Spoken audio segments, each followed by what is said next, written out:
everyone, welcome to G4 Class. It's me Nafi, it's your Aisha Mays. Yes, അപ്പോൾ നിങ്ങളുടെ social science exam നടക്കാൻ പോവാണ്. അപ്പോൾ പല കുട്ടികളും ചോദിക്കുന്ന പ്രഡിക്ഷൻ എവിടെ? ഒരുപാട് കുട്ടികൾ മെസ്സേജ് അയച്ചും കമന്റ് ബോക്സിലൊക്കെ ചോദിക്കുന്ന ഒരു കാര്യമാണ്. നമ്മൾ ഇതാ ഈ ഒരു ഡേയ്സ് ആയിട്ട് അടിപൊളിയായിട്ട് നമ്മുടെ പ്രിപ്പറേഷൻസ് മുമ്പോട്ട് പോകുന്നുണ്ട്. അപ്പോൾ ഇനി നമ്മളൊന്ന് പ്രഡിക്റ്റ് ചെയ്യാൻ പോവാണ്. നമ്മുടെ ഓരോ ചാപ്റ്റേഴ്സിലും നിങ്ങൾ ഇമ്പോർട്ടന്റ് ആയിട്ട് ഫോക്കസ് ചെയ്യേണ്ട പോയിന്റ്സ് ഏതാണ് അല്ലെങ്കിൽ ടോപ്പിക്സ് ഏതാണെന്നുള്ളതാണ് കൃത്യമായിട്ട് പറഞ്ഞുതരാൻ പോകുന്നത്. നിങ്ങൾക്ക് പലർക്കും ഡൗട്ട് ഉണ്ടാകും ഏതൊക്കെ ചാപ്റ്റർ ആണ് ഏറ്റവും ഇമ്പോർട്ടന്റ്. 9ാമത്തെ ചാപ്റ്റർ, 10, 11, 12 ഈ 4 ചാപ്റ്റേഴ്സ് വെരി ഇമ്പോർട്ടന്റ്. അതായത് ആഫ്റ്റർ ക്രിസ്മസ് എക്സാമിന് ശേഷമുള്ള പോർഷൻസ് വെരി ഇമ്പോർട്ടന്റ് ആണ്. അത് നന്നായിട്ട് നിങ്ങൾ ഫോക്കസ് കൊടുക്കുക. എന്ന് വെച്ചിട്ട് ബാക്കി ചാപ്റ്റേഴ്സ് പഠിക്കാതിരിക്കുന്നത്. അതൊന്നും ക്വസ്റ്റ്യൻസ് വരും. പക്ഷേ കൂടുതൽ ക്വസ്റ്റ്യൻസ് വരെ എവിടുന്നാണ്? ചാപ്റ്റർ 9, ചാപ്റ്റർ 10, ചാപ്റ്റർ 11, ചാപ്റ്റർ 12 ഈ ചാപ്റ്റേഴ്സ് ആണ്. അപ്പോൾ മക്കളെ നിങ്ങൾ അടുത്തുള്ള 8ാം ക്ലാസ്സിലേക്കാണ്. 7ാം ക്ലാസ്സിനേക്കാൾ കൂടുതൽ നിങ്ങൾക്ക് 8ാം ക്ലാസ് പഠിക്കേണ്ട, ഗ്രേഡ് മാറി മാർക്ക് ആവാണ്. അങ്ങനത്തെ ഒരുപാട് ചേഞ്ചസ് ഉണ്ട്. വലിയൊരു ചേഞ്ച് തന്നെയാണുള്ളത്. അപ്പൊ കുറച്ചുകൂടെ നമ്മൾ എഫേർട്ട് എടുത്തിട്ടേ നമുക്ക് കാര്യമുള്ളൂ. ഇപ്പൊ തന്നെ നമുക്ക് മനസ്സിലായിട്ടുണ്ട് നേരത്തെ നമ്മൾ പഠിക്കാതെ ഇരുന്നത് കൊണ്ടുണ്ടായിരുന്ന ബുദ്ധിമുട്ടുകൾ എന്താണെന്നുള്ളത് അല്ലേ. അപ്പൊ ഈ ഒരു റിസ്ക് ഇനി മുമ്പോട്ട് നമുക്ക് എടുക്കാൻ പറ്റില്ല. ബിക്കോസ് നിങ്ങൾ ഹൈസ്കൂളിലേക്ക് മാറുകയാണ് കേട്ടോ. അപ്പൊ ഇതിനൊക്കെ ഒരു സൊല്യൂഷൻ ആയിട്ടാണ് എഡ്യൂപോഡ് നമ്മളുടെ സൂപ്പർ ബാച്ച് ഇവിടെ ഇൻട്രൊഡ്യൂസ് ചെയ്തിരിക്കുന്നത്. അപ്പൊ മക്കളെ ബാച്ചിൽ ജോയിൻ ചെയ്താൽ നിങ്ങൾക്ക് എല്ലാ ഫീച്ചേഴ്സിനും കേരളത്തിലെ തന്നെ ഏറ്റവും ബെസ്റ്റ് ഫാക്കൽറ്റീസ് നയിക്കുന്ന എഡ്യൂപോഡിന്റെ ഒരു സ്പെഷ്യൽ ഫീച്ചറാണ് നമ്മുടെ മെന്റർഷിപ്പ് എന്ന് പറയുന്നത്. ഓരോ ദിവസവും മക്കൾ എന്താണ് കൃത്യമായിട്ട് പഠിക്കേണ്ടത് എന്ന് പറഞ്ഞു തരാനുള്ള മെന്റേഴ്സ് അടക്കമുള്ള സൂപ്പർ ഫീച്ചേഴ്സ് ആയിട്ടുള്ള ഈ ഒരു ബാച്ച് ഇപ്പൊ കിട്ടിലൻ ഓഫറിൽ നിങ്ങൾക്ക് കിട്ടുകയാണ്. വെറും 3799 റുപ്പീസിനാണുള്ളത്. ഇത് ഇപ്പൊ തന്നെ അവസാനിക്കാനായിട്ടുണ്ട് എന്നുള്ളത് ന്യൂസിലാ ഞങ്ങൾ കേട്ടിങ്ങോട്ട് കയറിയിട്ടേ ഉള്ളൂ. അപ്പൊ മിസ് ഔട്ട് ചെയ്യേണ്ട. ബാച്ചിൽ ജോയിൻ ചെയ്യാൻ ആഗ്രഹിക്കുന്നവർ ഒരു വർഷത്തേക്കുള്ള ഒരു ഓഫറാണ്. അപ്പൊ പെട്ടെന്ന് എന്ത് ചെയ്യുക, കമന്റ് ബോക്സിലുള്ള ലിങ്കിൽ നിങ്ങളെ നെയിം ഒന്ന് രജിസ്റ്റർ ചെയ്തു എന്ന് ഉറപ്പിക്കാം. നമുക്ക് ഈ ചാപ്റ്ററിലേക്ക് കിടക്കാം. 9th chapter maps and technology to know എന്നുള്ള 9ാമത്തെ ചാപ്റ്റർ കുറച്ച് വലിയ ചാപ്റ്റർ ആണ്. ഇത് നിങ്ങൾ ശ്രദ്ധിക്കണേ. മാപ്സ് ബേസ്ഡ് ഓൺ ഫംഗ്ഷൻ, ചുമതലയുടെ അടിസ്ഥാനത്തിൽ ഭൂപടങ്ങൾ പഠിച്ചു വെക്കണം കേട്ടോ. ഫിസിക്കൽ മാപ്പ്, കൾച്ചറൽ മാപ്പ്, ഭൗതിക ഭൂപടം, സാംസ്കാരിക ഭൂപടം, അതിന്റെ ഉദാഹരണങ്ങൾ പഠിച്ചു വെക്കുക. അതേപോലെ തന്നെ ലാർജ് സ്കെയിൽ മാപ്പും സ്മോൾ സ്കെയിൽ മാപ്പും, വലിയ തോത് ഭൂപടങ്ങളും ചെറിയ തോത് ഭൂപടം, അതിനുള്ള എക്സാമ്പിൾസും പഠിച്ചു വെക്കുക. പിന്നെ മാപ്പിൽ യൂസ് ചെയ്യുന്ന കൺവെൻഷൻ കളേഴ്സ് ആൻഡ് സയൻസ്, അംഗീകൃത ചിഹ്നങ്ങളും അടയാളങ്ങളും. പിന്നെ സ്റ്റേറ്റ്മെന്റ് ഓഫ് സ്കെയിൽ, പ്രസ്താവന രീതി, റെപ്രസെന്റേറ്റീവ് ഫ്രാക്ഷൻ, ഭിന്നക രീതി, ലീനിയർ സ്കെയിൽ അഥവാ രേഖാരീതി. പിന്നെ റിമോട്ട് സെൻസിങ്ങും അതിന്റെ ക്ലാസിഫിക്കേഷനും അതിന്റെ യൂസസും. വിദൂര സംവേദനം, അതിന് 3 വിഭജനങ്ങളുണ്ടല്ലോ, അത് നിങ്ങൾ പഠിച്ചു വെക്കണം. ഏരിയൽ റിമോട്ട് സെൻസിങ്, ടെറസ്ട്രിയൽ, അതേപോലെ തന്നെ സാറ്റലൈറ്റ് റിമോട്ട് സെൻസിങ്, ആകാശ വിദൂര സംവേദനം, ഉപഗ്രഹ വിദൂര സംവേദനം, അത് പഠിച്ചു വെക്കുക. ഇതിന്റെ യൂസസ് അഥവാ ഉപയോഗങ്ങളും പഠിച്ചു വെക്കുക. ഇതാണ് ഈ ചാപ്റ്ററിൽ ഏറ്റവും മോസ്റ്റ് ഇമ്പോർട്ടൻ്റ് ആയിട്ട് നോക്കേണ്ടത്. യെസ്, ഇനി അടുത്ത ചാപ്റ്റർ അല്ലേ. അടുത്ത ചാപ്റ്റർ ഏതാ? നമ്മുടെ ബജറ്റിന്റെ ചാപ്റ്റർ ആണ്. ബജറ്റിൽ നിർബന്ധമായിട്ട് പഠിക്കേണ്ട ഒരു ടോപ്പിക്കാണ് ടൈപ്സ് ഓഫ് ബജറ്റ്. 3 എണ്ണം ഉണ്ട്, അത് കൃത്യമായിട്ട് പഠിച്ചു വെച്ചോ. പിന്നെ നമ്മുടെ non development and developmental expenditure എന്താണെന്ന് അറിയാലോ.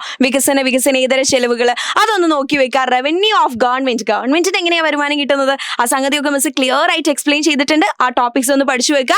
ആൻഡ് ലാസ്റ്റ് നമ്മുടെ ഫാമിലി ബജറ്റിനെ കുറിച്ചും ഫാമിലി എക്സ്പെൻഡിച്ചറിനെ കുറിച്ചും ഫാമിലി റവന്യൂവിനെ കുറിച്ചിട്ട് ഒന്ന് ഒരു ഐഡിയ വെക്കണം കേട്ടോ. കൂടാതെ തന്നെ GST അതിന്റെ കറണ്ട് സ്ലാബ് അടക്കം നിങ്ങൾ ഒന്ന് പഠിച്ചു വെക്കുക. അത് അറിയെങ്കിൽ താഴെ കമന്റ് ബോക്സിൽ ഒന്ന് കമന്റ് കൂടെ ചെയ്യാട്ടോ.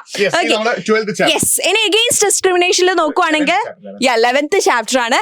Great trek first and second Boer war. ഇത് നമ്മൾ വളരെ ഈസി ആയിട്ട് ഒരു വീഡിയോസിലൂടെ ചെയ്ത് തന്നിട്ടുണ്ട്. അപ്പോൾ അത് വാച്ച് ചെയ്യാത്തവർ എന്ത് ചെയ്യുക, ആ വീഡിയോ ഒന്ന് കണ്ടിട്ട് ഇത് പഠിക്കുക. അത്രയും ഇമ്പോർട്ടൻ്റ് ആയിട്ടുള്ള ഒരു ടോപ്പിക്കാണ്.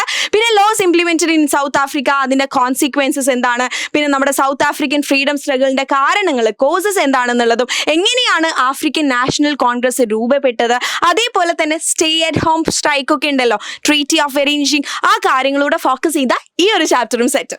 ഇനി അടുത്തത് 12th chapter the foundation stones of history, ചരിത്രത്തിന്റെ ആധാരശില. 12ാമത്തെ ചാപ്റ്റർ നിങ്ങൾ ഹിസ്റ്ററി ആൻഡ് ലോക്കൽ ഹിസ്റ്ററി, ചരിത്രവും പ്രാദേശിക ചരിത്രം തമ്മിലുള്ള വ്യത്യാസം നിങ്ങൾ ആ ഒരു ടേബിളിലെ ടെക്സ്റ്റ് ബുക്കിലെ ഇത് നിങ്ങളൊന്ന് പഠിച്ചു വെക്കണേ. വളരെ ഇമ്പോർട്ടൻ്റ് ആണ്. പിന്നെ നിങ്ങൾ നോക്കേണ്ടത് ഹിസ്റ്റോറിക്കൽ സോഴ്സ് അഥവാ ചരിത്ര സ്രോതസ്സുകൾ. നമ്മൾ ഹിസ്റ്ററിയെ കുറിച്ച് നമ്മൾ അറിയാൻ സഹായിക്കുന്ന സോഴ്സസ് അഥവാ സ്രോതസ്സുകളുണ്ട്.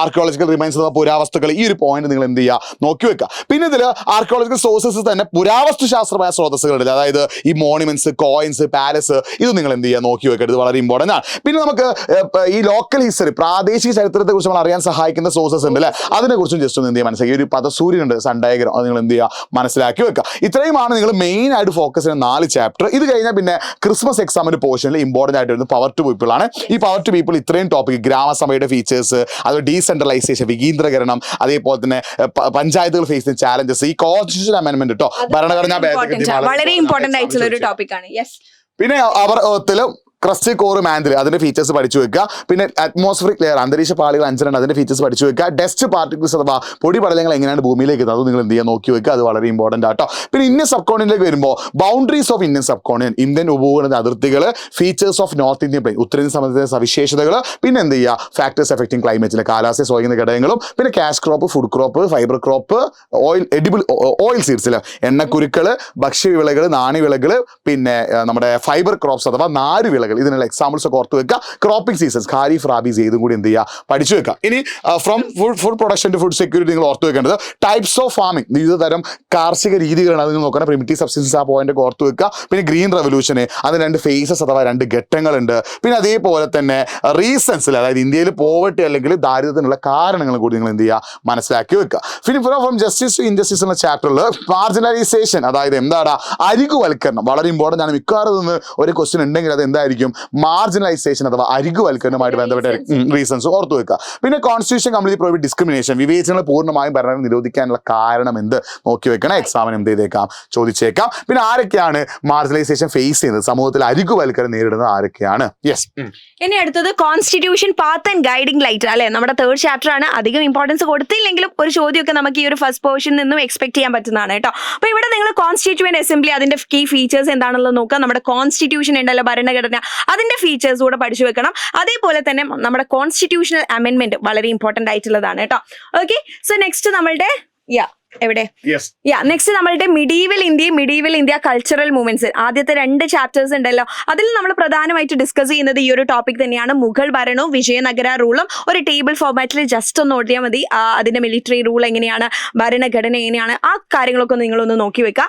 പിന്നെ ഭക്തി ആൻഡ് സൂഫി മൂവ്മെന്റ് കൂടെ പഠിച്ചു വെക്കണം. ഭക്തി പ്രസ്ഥാനത്തിൽ നമ്മുടെ ഗുരു നാനക് അതേപോലെ തന്നെ ഒരുപാട് ലീഡേഴ്സ് ഉണ്ടായിരുന്നു അല്ലെ, അവരൊക്കെ ഒരു റോൾ എന്താണെന്നുള്ളതും സ്ത്രീകളുടെ ഒരു റോൾ എന്താണെന്നുള്ളതും നോക്കി വെക്കുക. സൂഫി മൂവ്മെന്റിൽ പ്രധാനമായിട്ട് പഠിക്കേണ്ടത് സൂഫി ലീഡേഴ്സിന് എന്താണ്, സൂഫി ഫോളോവേഴ്സിന് എന്താണ് വിളിക്കുന്നത്, അവരുടെ താമസ സ്ഥലം എന്താണ്, ആ കാര്യങ്ങളൂടെ നോക്കിയാൽ ഈ ഒരു ഫസ്റ്റ് 2 ചാപ്റ്റേഴ്സ് അവിടെ സെറ്റ് ആണ്. ഇത് തന്നെയാണ് ഈ 2 ചാപ്റ്റേഴ്സ് എന്ന് ചോദിക്കുവാണെങ്കിൽ ചോദിക്കാൻ ചാൻസ് ഉള്ള ക്വസ്റ്റ്യൻസ് എന്ന് പറയുന്നത്. അപ്പോൾ മെയിൻ ആയിട്ട് നിങ്ങൾ 9, 10, 11, 12 ഈ 4 ചാപ്റ്റർ ഫുള്ള് പഠിച്ചിരിക്കണം. ബാക്കി ചാപ്റ്റേഴ്സ് നിങ്ങൾ മെയിൻ ആയിട്ട് നമ്മൾ പറഞ്ഞ ടോപ്പിക്കുകളൊക്കെ ഓർത്ത് വെക്കുക. അടുത്തുള്ള ബാച്ചിന്റെ കാര്യം മറന്നു പോകണം. നിങ്ങൾക്ക് 8ാം ക്ലാസ് ഉഷാറാക്കാൻ എജുപോന്റെ ബാച്ചിൽ ജോയിൻ ചെയ്യണം. യൂട്യൂബിലൊക്കെ വളരെ കുറച്ച് മാത്രമേ ക്ലാസ് ഉണ്ടാവുള്ളൂ. നിങ്ങൾ കൂടുതൽ കാര്യം നമ്മുടെ ബാച്ചിലാണ് ഉണ്ടാവുക. ഫോം ഒന്ന് ഫില്ല് ചെയ്യുക, മാക്സിമം ഫ്രണ്ട്സിലേക്ക് വീഡിയോ ഒന്ന് ഷെയർ ചെയ്ത് കൊടുക്കുക. നിങ്ങൾ എത്ര ചാപ്റ്റർ പഠിച്ചു എന്നുള്ള കാര്യം കമന്റ് ബോക്സ് ടൈപ്പ് ചെയ്യുക. സോഷ്യൽ സയൻസ് ഈസി ആണോ ടഫ് ആണോ എന്നുള്ള കാര്യം കൂടി കമന്റ് ബോക്സ് ടൈപ്പ് ചെയ്യുക. ഒരുപാട് റെക്കോർഡ് വീഡിയോസ് നമ്മുടെ യൂട്യൂബ് ചാനൽ വരുന്നുണ്ട്, അതൊക്കെ ഒന്ന് കാണാൻ ഉഷാറാക്കുക. അപ്പോൾ എല്ലാവർക്കും സോഷ്യൽ സയൻസ് എക്സാം ഈസി ആവട്ടെ. All the best.